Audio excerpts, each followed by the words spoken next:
Buenas tardes. Vamos a abordar ahora el tema de las sociedades anónimas. Vamos a comenzar hablando sobre la sociedad anónima, la constitución, la naturaleza, las características que tiene. Por empezar, vamos a entrar en el concepto mismo de lo que es una sociedad anónima. Y recordemos, cuando empezamos a estudiar las sociedades en general, hablábamos de las sociedades capitalistas y de las sociedades de personas, en donde decíamos que las sociedades de persona o personalistas eran aquellas que tenían muy marcado la característica o el rasgo intuito y personae, es decir, aquellas en que las personas de los socios eran muy importantes. Y como ejemplo típico mencionábamos la sociedad colectiva, la sociedad de capital e industria y también la sociedad en comandita simple. Pero el modelo típico, el arquetipo de la sociedad de personas es la sociedad colectiva. Y cuando hablábamos de la clasificación y de la diferencia entre la sociedad de persona y la sociedad de capital, en la sociedad de capital decíamos que el ejemplo típico de una sociedad de capital es la sociedad anónima. Y entonces ahora vamos a abordar justamente el estudio de la sociedad típica de capital, que es la sociedad anónima. La sociedad anónima está regulada en la Ley General de Sociedades desde los artículos 163 en adelante.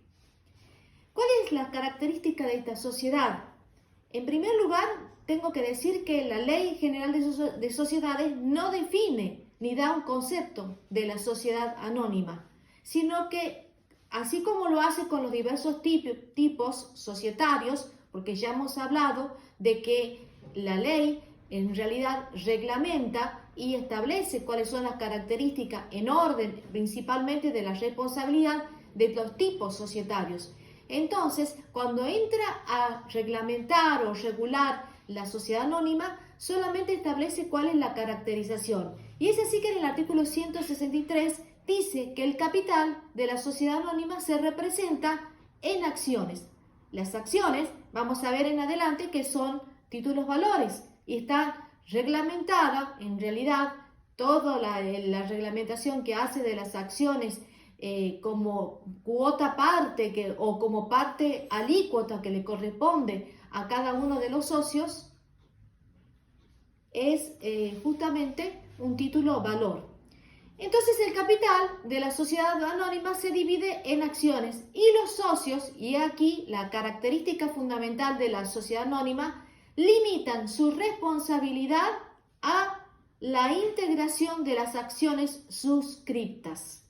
Acá hay un elemento fundamental que caracteriza a la sociedad anónima, que es la limitación de la responsabilidad. Nosotros habíamos hablado de la empresa, de que lo característico de una empresa es siempre el riesgo societario y que una forma de evitar ese riesgo societario o de limitar los efectos del riesgo societario, del riesgo empresario, es a través de la limitación de la responsabilidad. ¿Y qué otra forma no hay más que recurrir, o los socios, una reunión de personas, recurrir a una sociedad como es la sociedad anónima, en donde los socios saben que van a integrar a través de sus aportes el capital societario y ese capital societario va a ser lo que va a estar afectado luego a las acreencias de los terceros, es decir, a los terceros acreedores que no podrán ejecutar nunca el patrimonio personal de los socios, porque justamente el beneficio de este tipo societario está en la limitación a esas acciones que están integradas, es lo que dice la ley. Finalmente, entonces decimos que la sociedad capitalista es el modelo por antonomasia la sociedad anónima, es el modelo de una sociedad capitalista. Y en esto de hablar de las sociedades anónimas, también entramos a hablar de las sociedades anónimas abiertas y cerradas, que en realidad no es una distinción que surge del mismo texto legal, sino que surge de los anales de jurisprudencia, de la doctrina, en donde por sociedad anónima cerrada se entiende a la sociedad anónima constituida por familiares, por miembros de una familia, que explotan algún negocio, algún emprendimiento, digamos, que tienen alguna empresa y que deciden explotarlo, pero gozando de este beneficio de la limitación de la responsabilidad al capital constituido, es decir, a través de las acciones que han suscrito. Y la sociedad abierta es aquella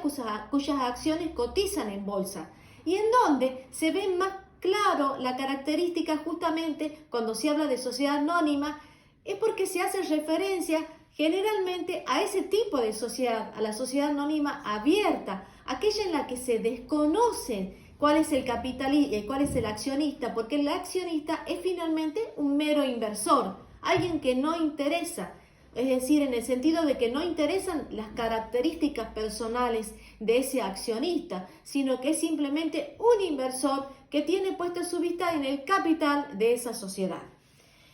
Desde esa manera no hay una distinción clara, digamos, desde el punto de vista normativo entre sociedades abiertas y cerradas. Pero sí podemos decir que hay alguna diferenciación en el trato normativo en algunas de las normas específicas. Por ejemplo, en cuanto a la fiscalización estatal, en donde nosotros tenemos que las sociedades anónimas cerradas, por lo común, lo ordinario, es que sean sociedades anónimas que tienen un capital mínimo, pero que no llegan al capital al que menciona el artículo 299, en donde tienen una fiscalización estatal permanente, es decir, en donde el Estado va a entrar a fiscalizar no solamente el comienzo de la sociedad anónima, sino también el funcionamiento, la disolución y la liquidación. Pues bien, esta es una clara diferencia, porque el 299 habla de una fiscalización estatal permanente y coloca allí a la sociedad anónima abierta. Dice las sociedades anónimas cuyas acciones coticen en bolsa estarán sujetas a esa fiscalización estatal permanente, no así la sociedad anónima cerrada. Esa sería una de las diferencias. También, por supuesto, la otra tipo de diferencia es que de alguna manera la sociedad cerrada, siendo una sociedad de familia, generalmente tienen menos conflictos societarios, no hay, si es que se plantea algún conflicto societario se lo resuelve porque son miembros que en definitiva se conocen y en el fondo hay un affectio societatis porque son miembros de una misma familia, padre, hijo, cónyuge, que constituyen esa sociedad con con esas características para limitar la responsabilidad, reitero, frente al riesgo empresario. Hay también una especie de diferencia en el criterio dimensional, es decir, en cuanto a las dimensiones. Las sociedades anónimas abiertas, por lo general, que son aquellas cuyas acciones cotizan en bolsa, por lo general tienen un capital, un gran capital, quizás un capital que supere los 10 millones de pesos, mientras que las sociedades anónimas cerradas por lo general son sociedades mucho más pequeñas en la dimensión de su capital y también de su patrimonio. Tengo que aclarar obviamente que cuando una sociedad se inicia, capital y patrimonio son una ecuación igualitaria en donde tenemos capital igual a patrimonio, porque así se inicia la sociedad, pero a medida que avanza sabemos que el capital es una cifra numérica, es un monto estático que figura en el estatuto societario, mientras que el patrimonio es justamente todo el desenvolvimiento del activo y del pasivo que va cambiando, porque va modificándose según el éxito o según, digamos, las pérdidas que tenga una empresa en plena explotación. Bien. Vamos al artículo 164 que habla sobre la denominación de las sociedades anónimas y en donde dice que las sociedades anónimas utilizarán la denominación. Veamos la diferencia, no utilizan razón social como es característico de las sociedades personalistas, sino que utilizan la denominación, que puede ser el nombre de una persona ficticia o puede ser cualquier nombre de fantasía o el nombre de una persona humana, seguida siempre por la palabra sociedad anónima o por la abreviatura sociedad anónima o bien por la sigla SA. Y en el caso de la sociedad anónima unipersonal, como ya van a estudiar específicamente o ya lo han visto, la sociedad anónima unipersonal es aquella constituida por un solo socio, pero también tiene que ser seguida por la denominación social con la característica de ser seguida por la abreviatura SAU o bien la abreviatura de Sociedad Anónima Unipersonal. Esto es importantísimo. ¿Por qué? Porque si en la denominación que se utilizan los representantes al celebrar negocios jurídicos con los terceros, se utiliza esa sigla, esa abreviatura, ya están dando conocimiento a los terceros con quienes contratan, que serán o podrán ser sus acreedores, de que se trata de una sociedad que tiene limitada su responsabilidad. Es decir, que los acreedores ya tienen conocimiento cuando están contratando con una sociedad anónima que solamente tendrán para ejecutar sus acreencias los bienes de esa sociedad, que no podrán ir contra los bienes de los socios. Bien, en cuanto a la Constitución, el artículo 165 se refiere a la constitución de la sociedad anónima y aquí tenemos que formularnos dos preguntas. ¿Cómo se constituye la sociedad anónima? ¿Cuál es la forma en que se constituye una sociedad anónima? Y a esa pregunta o interrogante respondemos de la siguiente manera. Según el artículo 165, la forma, es decir, el instrumento a través del cual se va a cristalizar de alguna manera ese contrato, si es que hablamos de una sociedad anónima pluripersonal, como contrato plurilateral de organización, es decir, siendo una naturaleza jurídica mera contractual, vamos a decir que ese estatuto o ese contrato se tiene que cristalizar o tiene que concretarse a través de un instrumento público. Y además, la doctrina agrega que el instrumento público por excelencia es la escritura pública. Y en este sentido de la escritura pública, nosotros vamos a tener que el artículo 289 del Código Civil y Comercial habla sobre qué debe entenderse por instrumento público y dentro de los instrumentos públicos menciona la escritura pública y también cualquier otro acto efectuado o otorgado por algún funcionario público o fedatario público. ¿Qué importancia tiene que este estatuto en el caso o contrato cuando se trate, vuelvo a reiterar, de una sociedad de dos o más personas? Y cuando se trate de una sociedad de una sola persona, una sociedad unipersonal, una SAU, también debe instrumentarse a través de esta forma, un instrumento público, que por lo general es una escritura pública. ¿Por qué la ley requiere esta solemnidad, tanta solemnidad en el otorgamiento del acto? Porque las sociedades anónimas son sociedades muy particulares, no son iguales que en las sociedades colectivas o las sociedades personales de personas, en donde el acreedor sabe que puede ir hasta el patrimonio de los mismos socios, sino que acá tiene limitada su responsabilidad. Entonces hay un interés público de por medio que proteger, el interés de los terceros, de los acreedores, que no pueden ir a ejecutar los bienes de los socios, porque acá no hay beneficio de exclusión, sino que directamente la sociedad anónima se entiende como un sujeto de derecho, una persona totalmente distinta de los socios, pero además un sujeto de derecho que solamente,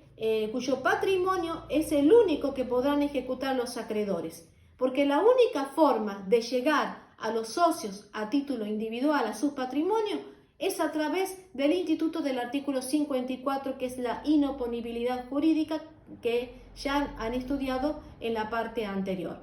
Es decir, que volviendo al tema de la solemnidad, ¿por qué la ley requiere como instrumento la escritura pública? Recuerden que cuando hablaban en las primeras bolillas o en las primeras unidades sobre la forma de cualquier sociedad, decían tanto instrumento público o instrumento privado con firma certificada por los escribanos. En este caso, ese último supuesto, firma certificada por escribano, no corresponde aplicar. ¿Por qué? Porque la ley exige la forma más solemne, que es la escritura pública. Porque de por medio hay un interés público, por eso es que la sociedad anónima van a ver que está fiscalizada desde el comienzo, desde la Constitución, por la autoridad del Contralor, por el Estado. El Estado no se aparta de una sociedad anónima, sino que por el contrario, tiene una mayor fiscalización, un mayor control en la Constitución y en algunos casos cuando esa sociedad adquiere ciertas dimensiones, no solamente en la Constitución, sino también a lo largo de toda la existencia de esa sociedad. Volviendo al tema de cómo se constituye una sociedad. Además, la ley dice, hay dos formas de constituir una sociedad, por acto único o por suscripción pública. Es decir, que si tenemos un grupo de personas, 10 o 12 personas, o más, o 50 personas, que quieren reunirse y constituir una sociedad anónima, hay dos formas en las que pueden llegar a constituirla. Una es por un acto único, que en realidad es cuando los socios acuerdan, y en esto hay obviamente digamos un acuerdo, una reunión informal, y luego lo cristalizan a través de ese estatuto, van ante el escribano, se labra el acta constitutiva, digamos, y esa acta constitutiva, acta por decir es un instrumento público que contiene todo el estatuto societario, con los requisitos del artículo 11 de la Ley General de Sociedades, que ya han sido estudiados y que, bueno, reiteramos en este momento. Todo lo que constituyen las bases del estatuto societario están en esa acta, en ese instrumento público, que luego se va a presentar ante la autoridad de Contralor para que la autoridad de Contralor realice lo que se llama el control de los requisitos legales y fiscales. Bueno, volvamos al tema de cómo se constituye. Una de las formas es entonces por acto único, que quiere decir que las personas interesadas van a concurrir ante una escribanía, van a labrar allí el contrato de la sociedad, se va a labrar el acta por el escribano, quien va a dar fe que ante su presencia han comparecido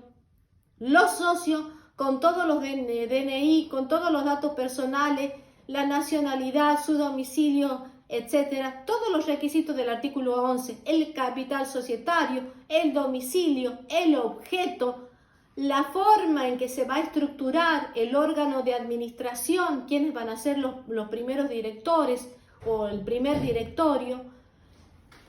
así también la forma en que van a soportar las pérdidas y también se van a distribuir los dividendos. Todo eso va a contar en ese instrumento público, en esa acta. Y los socios, una vez que tengan el acta, van a concurrir ante Dirección de Personas Jurídicas, que es una dependencia del gobierno de Tucumán, donde concurren y dejan ese instrumento, lo introducen por mesa de entrada, pero dirigido al director de Personas Jurídicas, para que efectúe lo que se llama el control de los requisitos legales y fiscales.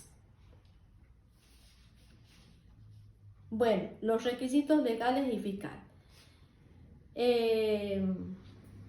¿Podemos parar un segundo?